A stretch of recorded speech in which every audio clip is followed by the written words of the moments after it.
Welcome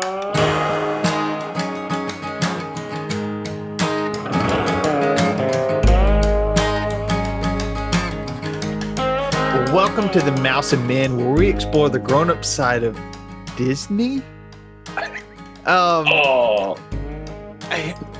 Chris, Well, you cheated?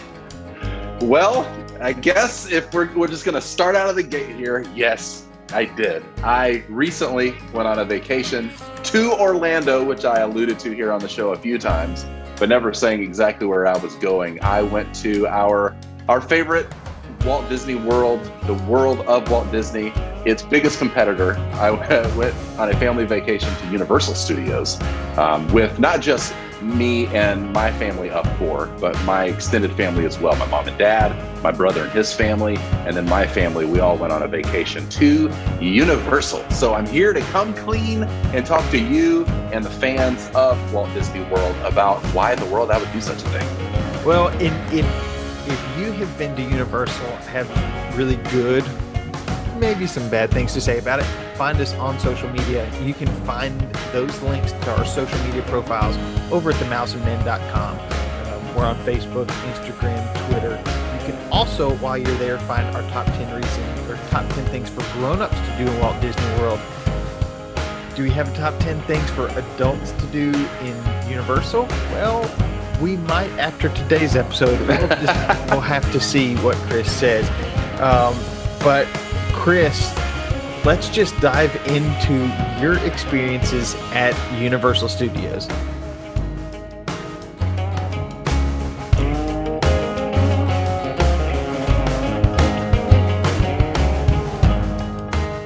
So tell me, how was it? You know what?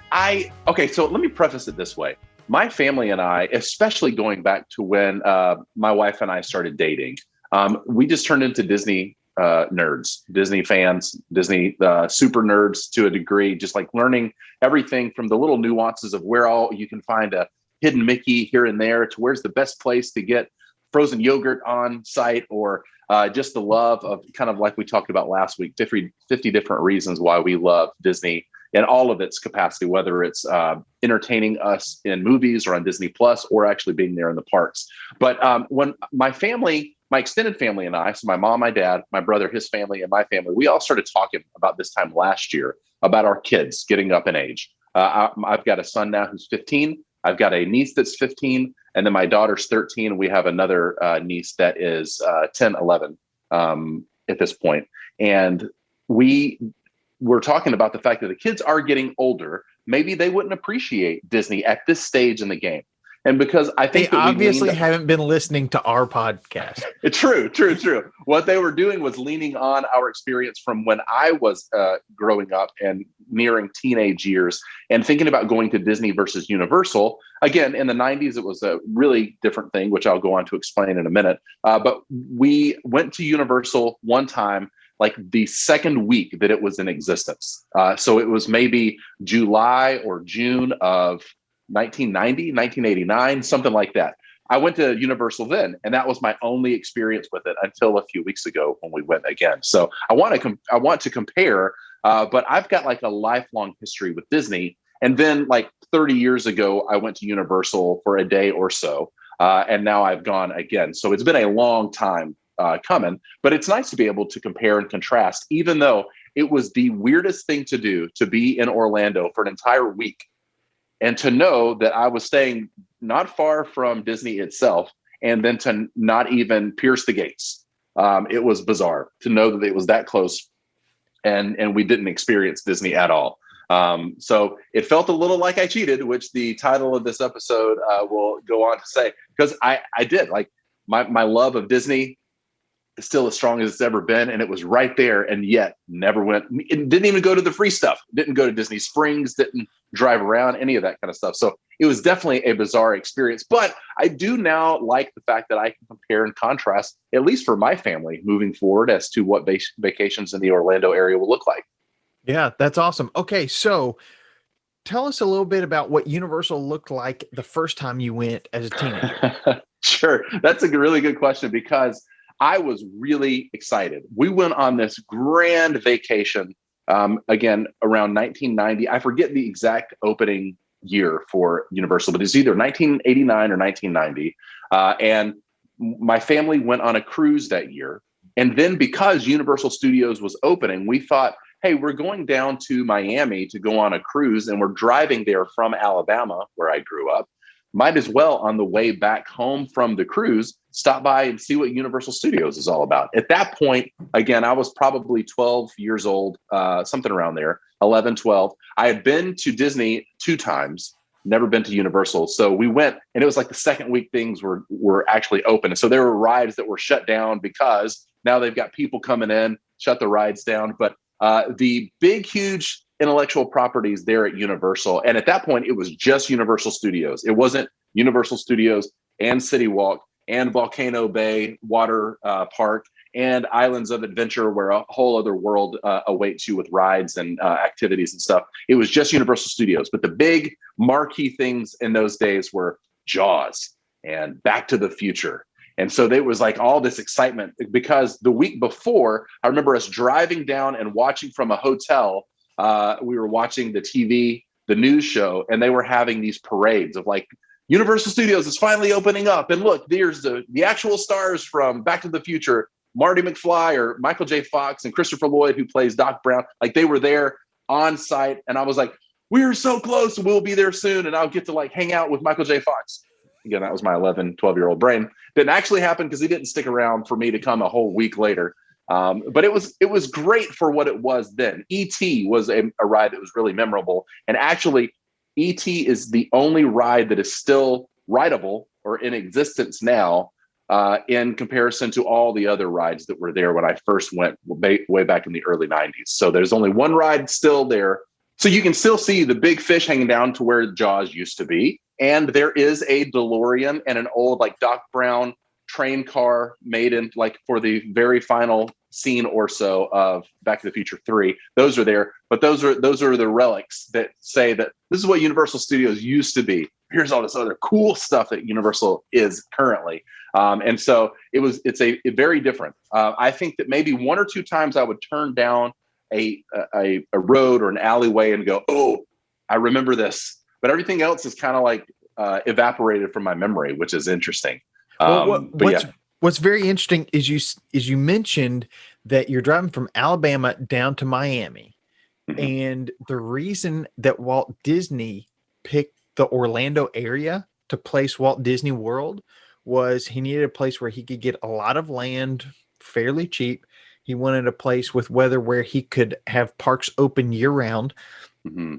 And when he was looking at Florida, he said, look, the interstate is going right through this area.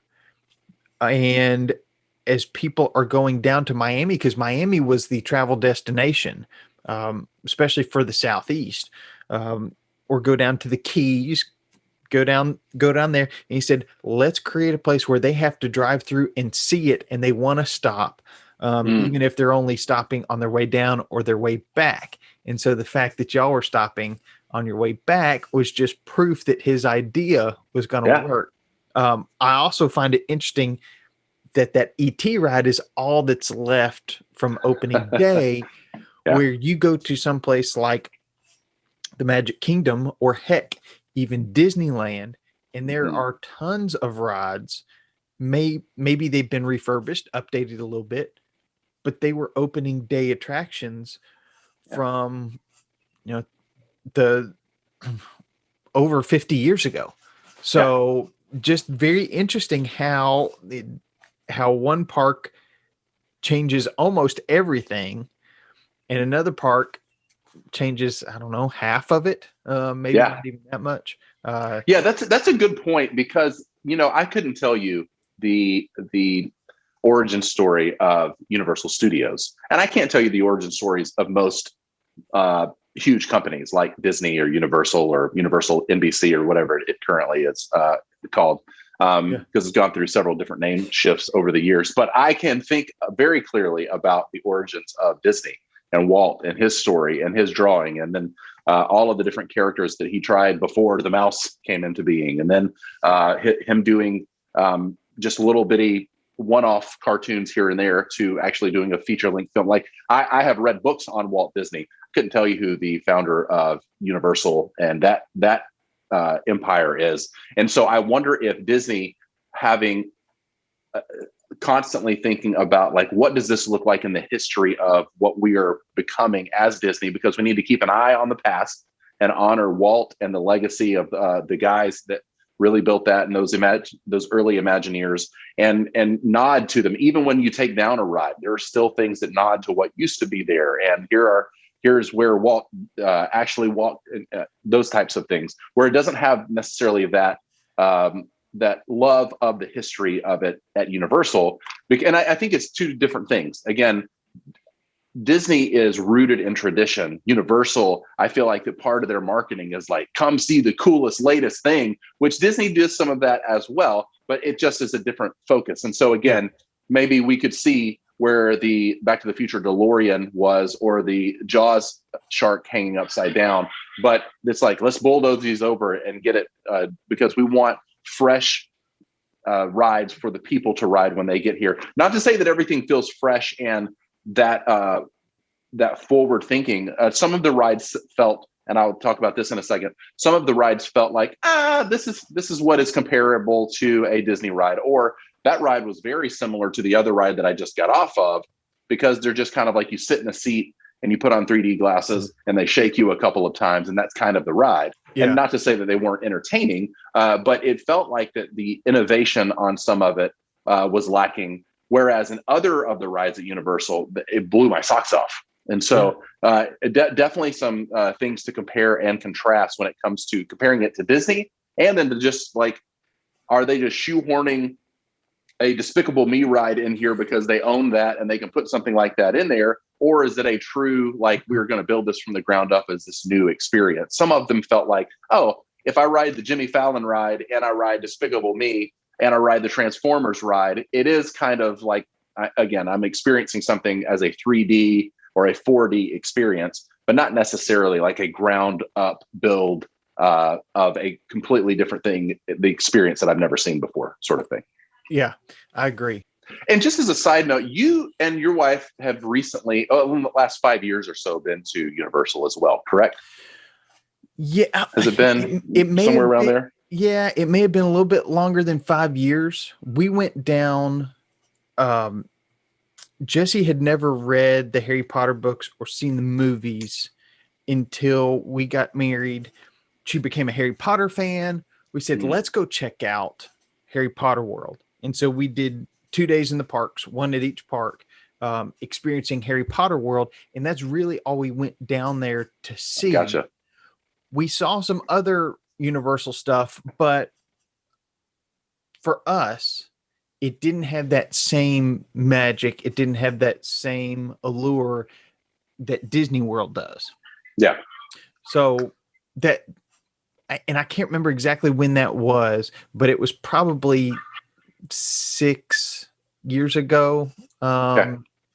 It may have been, it's hard to remember. You have kids, sure. It all just disappears.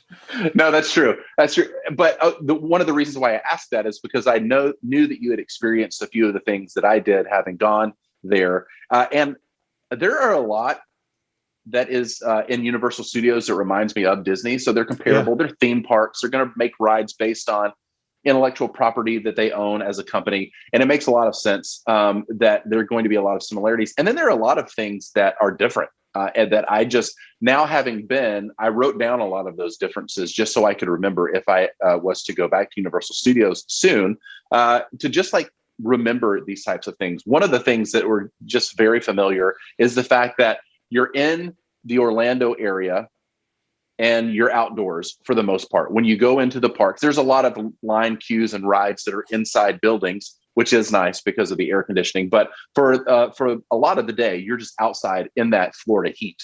And then you need to dress accordingly because also it seems like that, again, in more of like a tropical kind of climate that I think that somewhere like Orlando is veering into.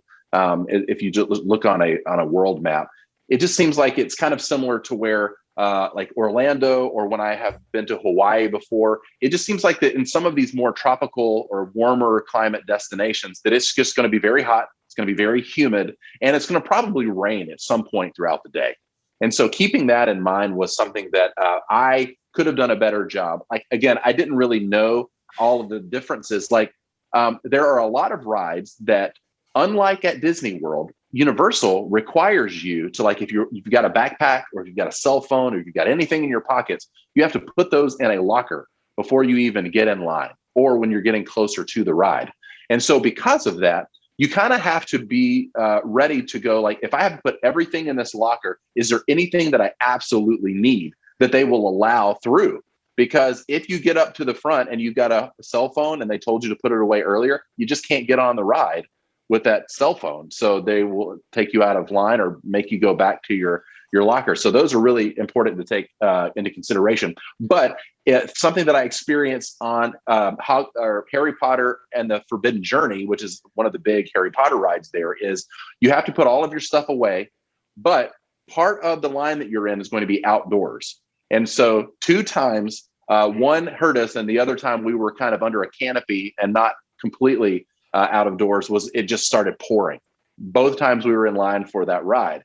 And so the first time we were kind of under an overhang, and thank goodness, because some of the people that weren't, they're just out there in the elements, just getting soaked. And you can't do anything because you're in line unless you get out of line and then go elsewhere to go find shelter.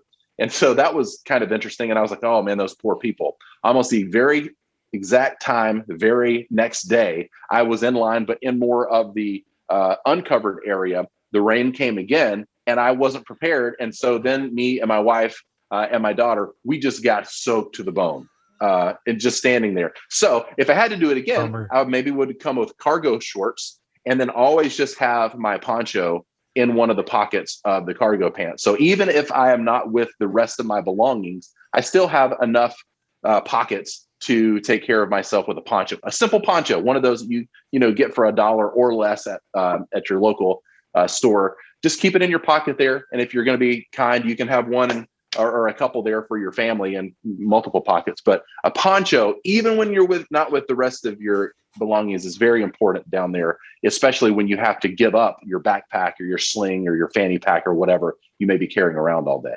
So how many Disney themed ponchos did you see in Universal? I saw, whether it was Disney themed poncho, a Disney themed outfit, whether it be a shirt or somebody even wearing their Mickey ears inside of Universal, or an entire like onesie kid outfit that is dressed to the nines, but it's got like one of the 7 dwarves on it versus something inside the Universal park. They're everywhere. And I kind of would have expected more sneers from people, but it just, like, there were so many people wearing Disney branded things in Universal that it just became like, oh, there's somebody else with a Lion King shirt, or oh, there's somebody else with, whatever it may be, a Star Wars outfit on, kind of thing. Yeah, so it's like, there were a lot.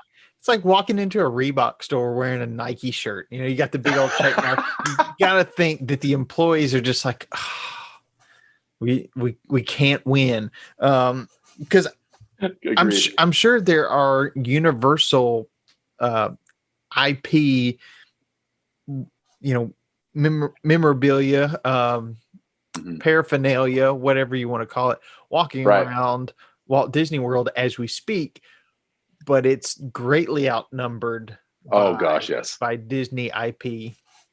It's just an interesting people watching experiment to see the two cultures at Disney.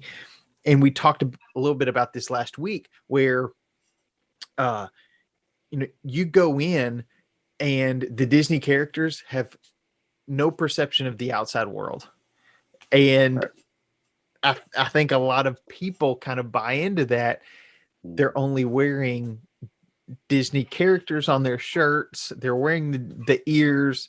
They're not wearing Dr. Seuss t-shirts from Universal or something like that. It's just something to watch next time you're down there. That's a good point. And just getting to Universal, I remember the first day was the hardest for me, as far as my mind just kind of going like, what?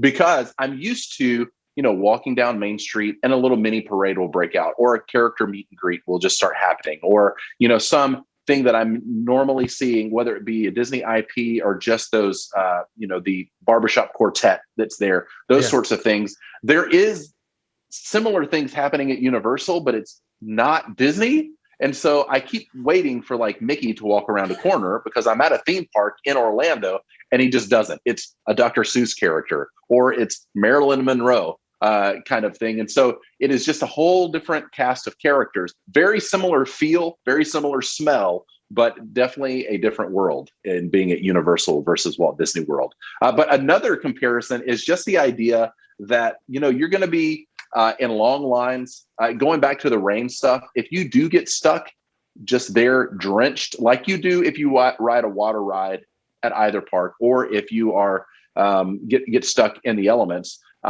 also wear clothes that are going to be quick drying, because I had on a shirt that was a quick drying shirt. And after that rainstorm drenched us, I was able to kind of squeeze out my shirt. And before I even got on the ride, I kind of felt like that at least my shirt and my pants were kind of dry.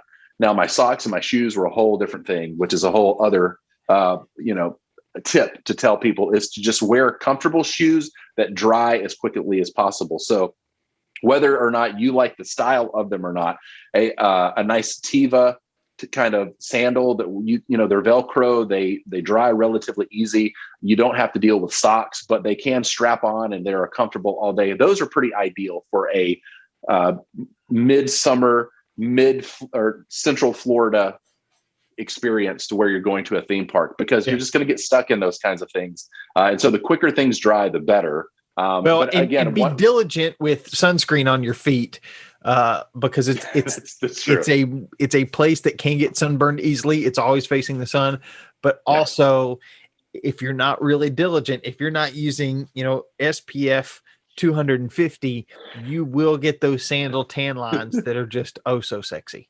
Yeah, they are pretty cool to look at when you're back at the pool and everybody's got those tan lines and those weird I'm on vacation spots. Those are something you need to pay attention to. So that's a good point as well. Another thing that I just realized was Universal is just smaller, and that's not necessarily a bad thing. I love going to Disney and then feeling like once I drive through Disney and I see like Mickey and Donald on that big banner that goes across the road and like, welcome to Walt Disney World kind of thing. It's like, wow, I feel like I'm going into the city of Walt Disney World. I am in a town here.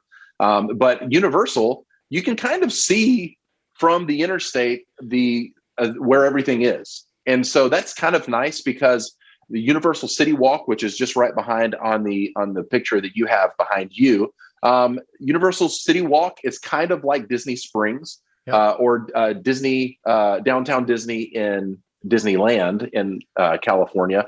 But right off of your left shoulder there is where Islands of Adventure is, and that spire is kind of its very familiar thing that they do, kind of like Epcot has the Space Mountain, or what am I saying? Spaceship Earth thing. The castle at Magic Kingdom. Yeah, everything is jumbling together in my mind. That is just there. And then if you walk a little bit off of your right shoulder, you go into the front of the park at actual Universal Studios. And so it's very walkable. I love this about Universal, because this picture I took from the Hard Rock Cafe there in the Universal City Walk, and Islands of Adventure was right over here. Universal Studios right over here. If you're park hopping, it's just a couple of minutes from gate to gate. That is a really cool thing, but it also detracts from that immersion, because you can see things outside the park. You can see inside the park from outside the park, that sort of thing. It kind of takes some of that illusion away. Yeah. But it's very convenient. It is very convenient. Another convenience is the fact that they, like Disney, have transportation. And I think is especially convenient for people who stay at Universal Studios hotels that are around in the area. Some of those hotels you can get to by bus or this waterway right behind you in the picture. There are water taxis that can take you back and forth, which is really nice. I guess you could just row yourself around in a rowboat if you needed to do that as well. Just get a kayak. Yeah. Right. Yeah. That's really convenient. But we actually did not stay in any way in anywhere that was a Universal Studios property. But if I can say, for those of you that are comparing Disney versus Universal, or maybe I'm going to do both, my recommendation is you are going to spend more by staying at a resort on property. But some of those conveniences that they offer, if you stay at a resort for Disney or Universal, really help to bring those costs down. Because for me, what I realized is that we as a family, we all had 5 days that we could spend in the park. So once you first checked your ticket, going into the park the first day, you then have 7 days to use those 5 days in the park. That was the deal that we got. But because we were staying off property, we didn't really have access to any of the transportation, which we didn't need so much because we walked from a huge, enormous, there were a couple of different multi-level parking structures that are not too far from the buildings that you see in the background there at Universal City Walk. And so it's about, you get out of your car once you finally get there, and then it's probably somewhere between 10 and 15 minutes to get through security to get to the front gate of either Islands of Adventure or Universal Studios, which is nice. But because we didn't stay on property, we didn't have access to a few of the things like early park admission. Also, there's the comparison of Disney has fast passes, or right now I don't even know what they have right now because of just some differences in the of what's happened since the pandemic. But they call it Express Pass at Universal. But instead of with a fast pass at Disney World, you get a fast pass for one ride to come back to that you basically can just kind of walk right on, or to a much smaller line. Express Pass, you pay either $79 a day or $99 a day, depending on which tier you get. And then you get to skip the lines of all the rides. And so I thought that if I was to do it again, I would probably go to Universal Studios / Islands of Adventure with a kind of a park hopper pass for 2 days, and also stay on property. So then I don't have to worry about all of the parking and getting through security that way and doing all that stuff. If I don't have to worry about the stress of the travel, and I'm staying on property, and a lot of the hotels that you stay at Universal, they give you as part of the package for being on resort, you get an express pass for every member that's staying in that hotel room. So very nice. For me and my family of 4, that would save us about $400 a day if we were to do the express pass. So that means we get to ride more rides. We don't have to wait in the line.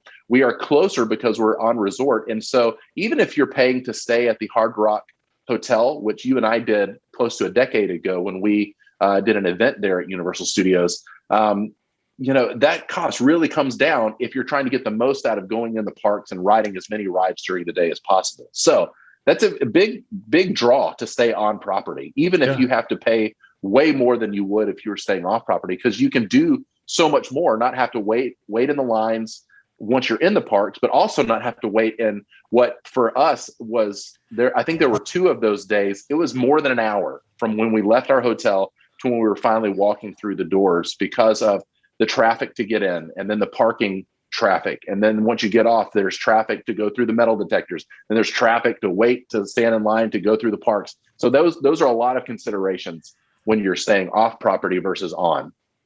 So what would you say was your favorite part about Universal? Was it an area? Was it a ride? Was it a different kind of experience? What would you say Universal did exceptionally well? Good question. You don't have to compare it to Disney. Just what did you really enjoy about Universal?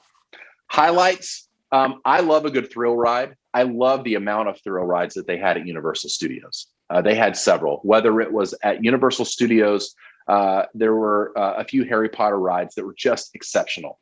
And then the Rip Ride Rocket at Universal Studios. On the Islands of Adventure side, Hulk was great. We were there I think we rode the Velocicoaster, which is their Jurassic Park Velociraptor themed coaster. We rode that. I think it opened on the 17th of June, and I think we rode it either on the 18th or the 19th. So right there, as soon as it opened, the lines were very long, but worth it. Rip Ride Rocket and the Velocicoaster are probably two of my favorite roller coasters, just period now. Having never ridden them until a few weeks ago, they are that exceptional and that thrilling and that well themed. And Rip Ride Rocket is a bit dated in its theme, but the ride itself is excellent. Velocicoaster, it just opened up and it looks like the future of roller coasters and theming. So it was very exceptional. So I would say the Jurassic Park area, the Harry Potter area of both Islands of Adventure and Universal, Rip Ride Rocket and the Hulk ride were exceptional. I even really liked the Jimmy Fallon ride at Universal Studios. That was a lot of fun. Some of the things that I didn't like quite as much were, and again, I don't spend as much time in like the kiddie area that I would have used to in years past, just because my kids are older than that. But some of the kiddie area, kind of like the Cat in the Hat or the Simpsons, I just don't feel like that the theming, although I love the Simpsons and I like the Cat in the Hat too, the theming just wasn't as on par with something like a Disney. I'm just used to Disney, and so I'm maybe spoiled in that respect. But those thrill rides were thrilling, and they were like 10 out of 10 amazing for me. So as much as I am a Disney fanboy, and I will be for life, there are certain things about Universal that are very good. So if you like thrill rides, Universal has got them in spades. If you like people watching, that's excellent. And some of the intellectual property, especially the things that have been built in the last 10 years or so with Harry Potter and Jurassic Park, wow, just blow me away. There were some of the other rides. Kong Skull Island was good, but not as good as I would have expected something like that to be. I got really hyped up in the queue for Kong Skull Island, and then when I got on the ride, it felt a little underwhelming to me. Yeah. There were a few of those 3D or 4D type rides that are very good, but almost too good. Like I got off of them like, whoa, I am woozy. And all I did was sit in a seat with 3D glasses on. So much like the virtual reality experience that I mentioned here several months ago, I kind of felt that way in some of those 4D type rides. It was a lot, and it felt like it took my mind turned it into a pretzel a few times. Yeah. What I realized when we went down and saw Harry Potter World, that just kind of stands head and shoulders above the rest of Universal as far as immersion, because it was the first time that my wife and I tried to find it, we walked right past the entrance. We did too. In both parks, it's kind of hidden because the magical world is you can't see it as a normal person, muggle, as they say. We're like, where is this place? And then we saw people kind of going around this corner, appearing to walk through a brick wall. And then on the other side, boom, the rest of Universal is gone. And now you are in the world of Harry Potter. And really impressed by that. Then later, I believe it was later, found out that a former Disney Imagineer was over kind of the creative experience for Universal Studios parks. And so he helped oversee that. I'm sure there were other Imagineers involved as well that knew how to create these immersive type experiences. Harry Potter World, really awesome. I have not been since they opened Hagrid's, the Hagrid ride, a couple other things. Like you said, Universal is smaller. They're a little more landlocked. So they have more rides where you get on, you put on 3D glasses, and it's not the same ride that you would get at some other places, because they've got limited space to work with, but it's still immersive. But it does kind of feel like, oh, it's the same thing. I'm just watching basically a different movie. But still really fun, especially if you've got Harry Potter fans.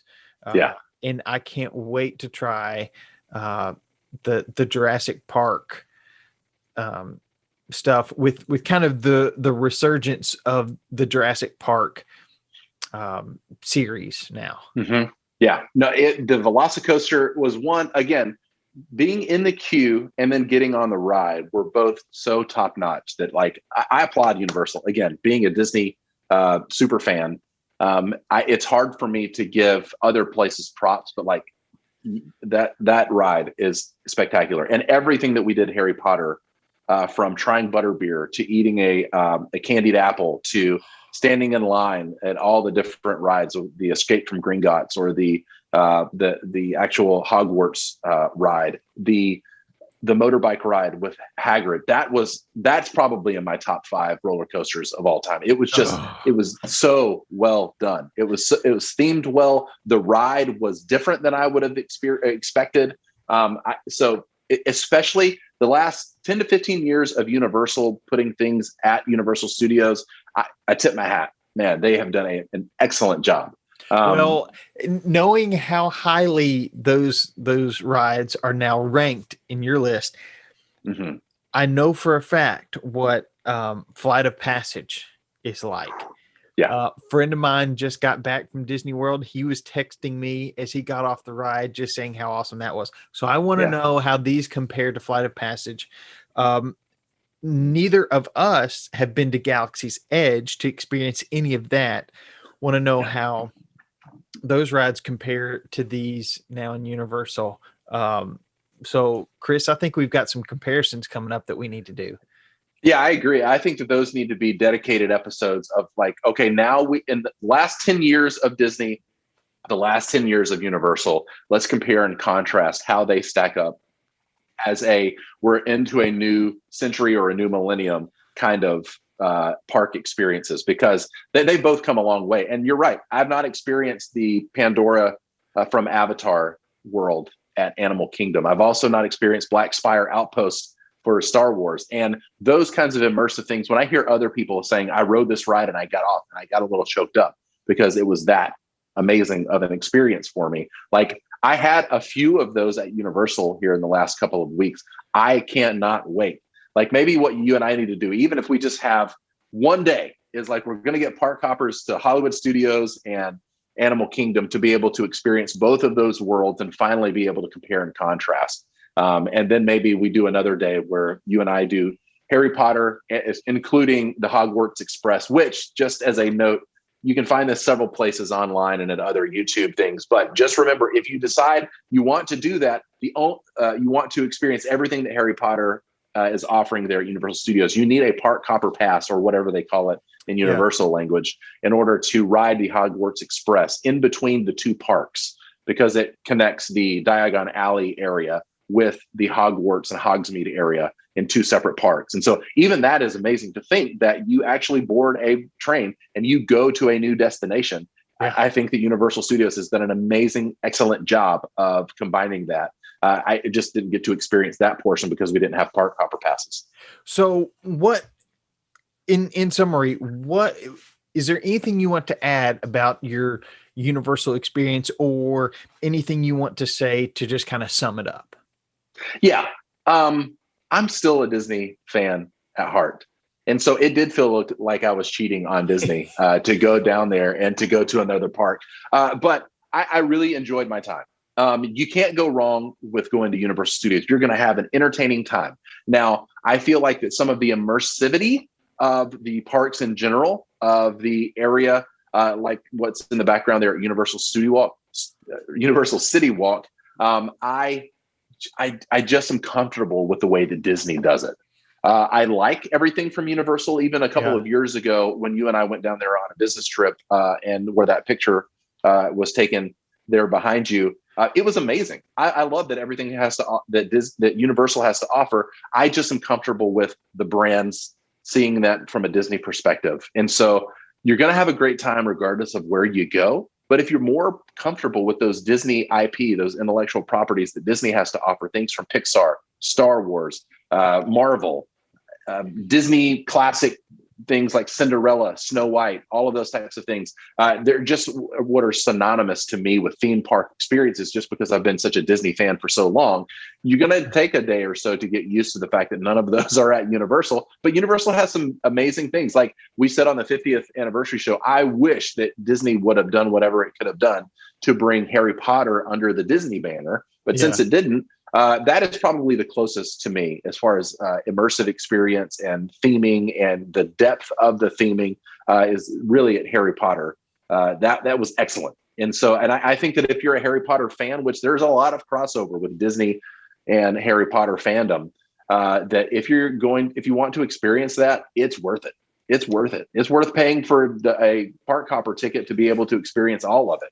Agreed. But if you can get those express passes to get through the lines, to not have to wait as much, or be okay with being a single rider, which they have a lot of single rider lines, to where you may not be sitting next to the party that you came with, but you're going to cut through the line that much faster because they have those opportunities there.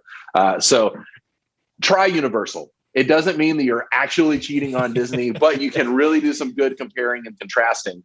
And so a few things that are the differences, like you are going to have to put your stuff in a locker several times throughout the day if you're going to ride some of those more thrill rides.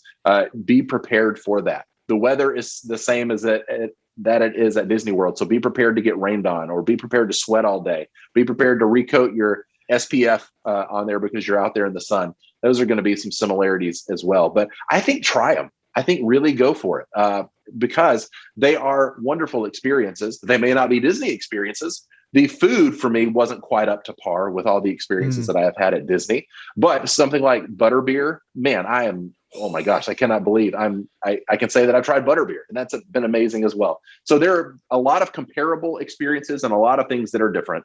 But that's just some of the fun. So if you are going to do some sort of vacation and it's just going to be Disney, I hear you. If it's going to be just Universal, hey, I get that too. I just got back from a vacation and I host a Disney related podcast. That's also okay. But I think that the ultimate would be especially if you don't make your way to the Orlando area often, and you do want to do a cool classic trip down to middle or central Florida, maybe do 2 days at Universal where you get the park hopper thing and you stay on site so you can skip all the lines, and then do several days at Disney World staying on their property. So you're going to have to move your belongings at some point during the trip. But I think that'd be pretty epic to get Universal out of the way with those express passes, and then be able to do all the classic things that you love at Disney World as well. So you can't go wrong. But if you're going to do it, I think that I could do it again with the magical or the express passes in 2 days at the park, staying on site there. So I think that's my ultimate tip. Stay on site, get the express passes that come with some of those higher tiered hotel rooms, and really knock it out. You're going to have a blast. Well, Chris, I think we'll give you a hall pass for this time. So something that we haven't done in several weeks, we had a Newswire. We had our 50th episode celebration. We're coming back. Plussing is back. So let's get to this week's segment of Plussing.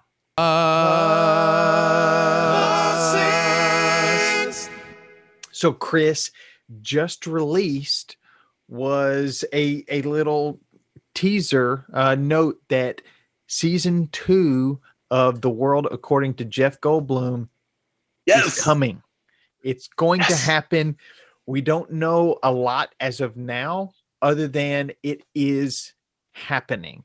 I know you're a big fan of it. I thought it was great as well. His quirkiness and his curiosity just make for a very entertaining, I think they're 30-minute episodes. Yeah, agreed.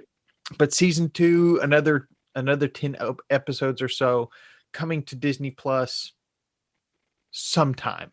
But it says coming soon at this point, so no exact release date. But you know what? That's one of the things that I love about Disney Plus is that I can be excited about some small show that's going to come out because I love Jeff Goldblum, have loved him. Specifically for me, my love of Jeff Goldblum goes back, again, we're talking about a Universal Studios here, goes back to the first time I saw him in Jurassic Park. Yes. Dr. Ian Malcolm. And there are a couple of nods to him in that ride. So if you are a fan of those movies as well, you're going to have some Dr. Ian Malcolm shout outs. I've loved him since then, even though he did several things like The Fly and I think The Big Chill and all of those in the 80s and even 70s. I've loved him since Jurassic Park. And so I love how quirky, like you said, how he seems just comfortable in his own skin. He is very unique as a person. And when I watch him, it makes me want to be more of who I am in all of my unique aspects as well. So I couldn't be more thrilled for Jeff Goldblum coming back to Disney Plus. Yeah. And, I'd said in the past that it would take something that really hits home with me to get me to pay for Disney Premier Access. All right. And having seen the latest trailer for Jungle Cruise coming out July 30th, it's got Dwayne Johnson. You know him as The Rock. It's got Emily Blunt. It's a movie based on the ride, the Jungle Cruise at Disneyland and Disney World. I'm getting some Pirates of the Caribbean vibes, this action adventure, a little bit mythic element sprinkled in as well. This might do it. Black Widow's coming out in 2 days. I think it's July 9th. I believe you're right. I'm not ready to pull the trigger on Premier Access for that, but Jungle Cruise, I may have a couple people over. We may watch it. Popcorn, $30 is a lot cheaper than taking several people to the movies. Sticky floors, having to change a diaper in a movie theater bathroom. I'd rather be able to pause, go take care of business, finish the movie, not miss anything, rewind if I need to. So that may do it for me in Premier Access. Especially at your stage of life. Again, when I was at Universal a few weeks ago, and even thinking about this, you and I are just in different stages of child rearing. Because again, at a few points throughout my vacation to Universal Studios, my kids are now old enough to where I'm just like, yeah, go enjoy. Mom and I are going to go ride this ride. You two go enjoy this thing. And that was great. But even something like the movies, I remember when our children were about your son's age, and it's like, it is a risk to pay all that money to go to the theater. And if you bring the kid along, pray that they don't have some sort of issue that's going to make you miss either some or a lot of the movie. Yeah. And so to be able to pause is a wonderful thing. I remember, I think a Mission Impossible movie was the first movie that we went to see when our son was born. And so this was like 2006, 2007. And the whole time I was just nervous that he was going to have an accident, or one of us is going to have to leave, or he gets sick or something. Then we just have to both leave. And then, money, like, it doesn't grow on trees. We want to get the most out of it. So to be able to pay $30 for Premier Access and watch Jungle Cruise or The Black Widow at home is very important. Now, both of those movies made me think, okay, I think that I could possibly do Premier Access for maybe both of those. Or one of those movies may be what actually sends me back to the theater for the four of us to actually have a theater experience, to enjoy the sticky floors and the, us all sharing the popcorn and us being in those seats again. Because, my wife and I drove past the movie theater yesterday. It was like, I cannot believe how often we used to go to the theater, and we just have not been there in the last close to 15, 18 months. Just have not been inside. And we used to go there like twice a month. It's starting to look like an abandoned water park. Jumanji,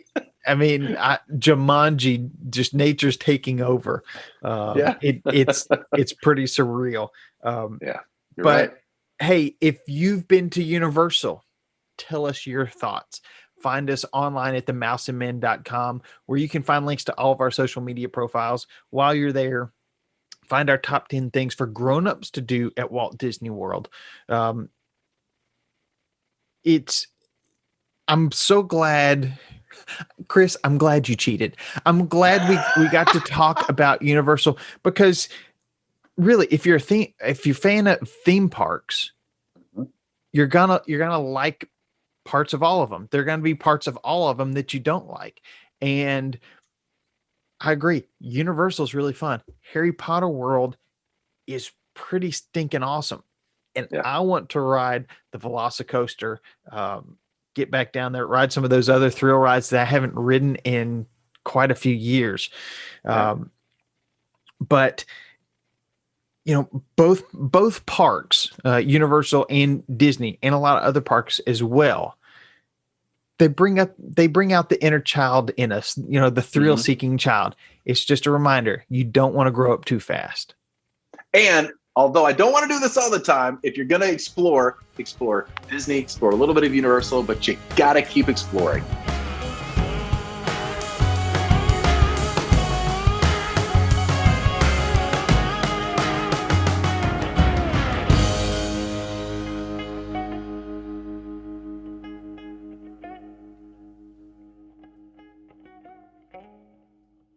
Pause.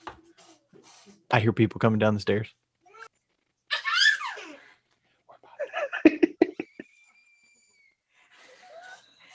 He's so excited to go play on his water table.